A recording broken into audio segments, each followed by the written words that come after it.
দুর্গাকে গুন্ডাদের হাত থেকে বাঁচাতে সুস্থ হয়ে উঠল জগদ্ধাত্রী।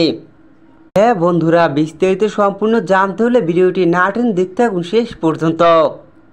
দেখা যায় দুর্গা তার মাকে নিয়ে হুইলচেয়ারে করে রাস্তা দিয়ে কোথাও একটা যাচ্ছে, আর তখনই কিছু গুন্ডা লোক হামলা করে।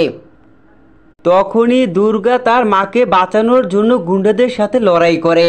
এক পর্যায়ে দিব্যা সেনের গুন্ডাদের হাতে মার খায় দুর্গা।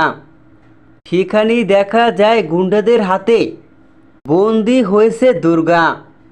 দেখা যায় একটি গুন্ডা লোক দুর্গাকে মেরে ফেলার জন্য ছুরি দিয়ে যখনই আঘাত করতে লাগে, ঠিক তখনই হুইল চেয়ার থেকে উঠে দাঁড়ায় জগদ্ধাত্রী।